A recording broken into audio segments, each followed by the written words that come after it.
The unknown truth of the porn industry, the highs and the lows. It's one of the most consumed, criticized, and profitable industries in the world. And yet, it hides in plain sight. The porn industry. We see the scenes. We rarely see the truth. This video isn't about judgment. It's about exposure, revealing what lies behind the lens, the myths, the money, and the performers. Because behind the illusion of pleasure is a reality we're not supposed to talk about. This is the unknown truth of the porn industry, the highs and the lows. Porn is older than the internet, but the internet turned it into a digital empire. In the 1970s and 80s, it was confined to theaters and VHS tapes. By the 2000s, it exploded online, from billion-dollar studios to amateur creators. Now it's everywhere, in your pocket, on demand. Free. The top porn sites receive more monthly traffic than Netflix, Amazon, or even Twitter. The adult industry is estimated to generate over $100 billion globally. More than all professional sports leagues combined. And yet, it remains largely unregulated. Why? Because sex sells, and scrutiny threatens profit. Once hidden in back rooms and private stores, porn has now entered the mainstream. Celebrity sex tapes, OnlyFans influencers. Memes, music videos, fashion, even advertising borrows from porn culture. We've gone from shame to normalization. But in the rush to embrace sex positivity, did we ignore the darker side? When everyone is watching, but no one is talking, that's when the truth gets lost. Some choose it, some are pressured, some are tricked. The path into porn isn't the same for everyone. Many performers speak of autonomy and control. They choose when, how, and with whom they work. Some earn 6 figures a month. Some say it saved their lives. But others share a darker story. Some are scouted as teenagers, groomed online, or recruited through modeling agencies. Some enter to escape debt, abuse, or homelessness. And some never intended to stay, but found that once you're in, it's hard to get out, because your face is online, forever. Porn is acting, but the emotional toll is real. Former performers have reported PTSD, depression, drug dependency, dissociation from their own identity. Imagine faking pleasure for strangers every day.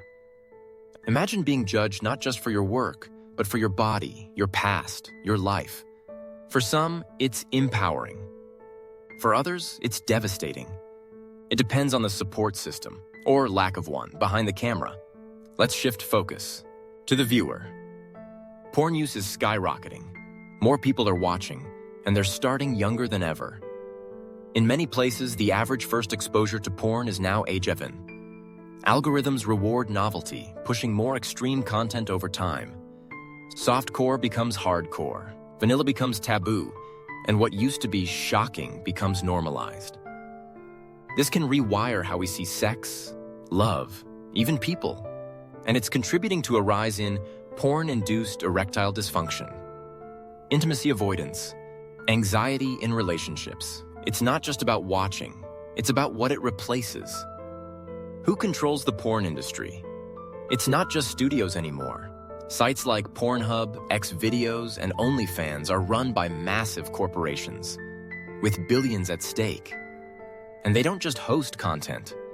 They profit from every click, every upload, every view.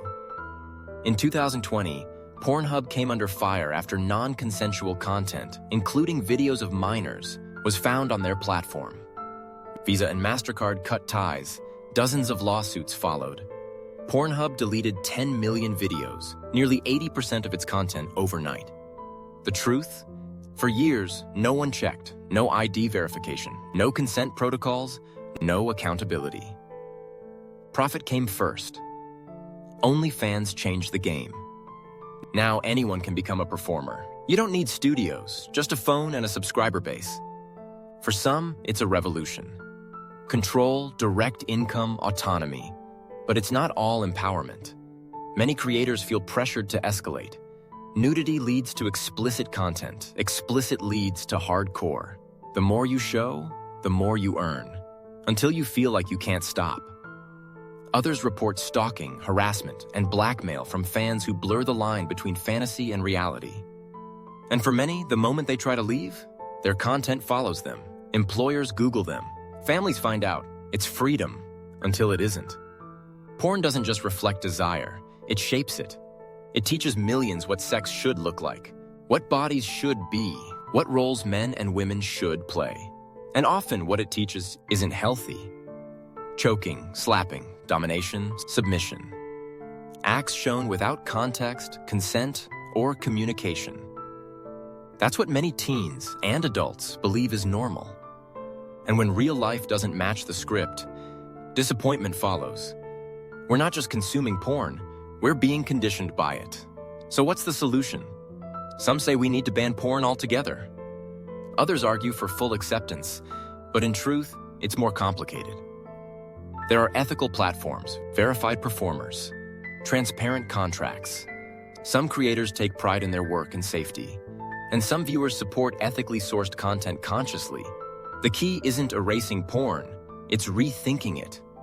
Accountability, consent, mental health, regulation. If we can talk about it honestly, we can engage with it responsibly. But silence is what keeps abuse alive. We live in a world where connection is easy, and loneliness is everywhere. Where fantasy is endless, and real love feels rare. Where pleasure is instant, and consequences are delayed. We don't just need to talk about porn.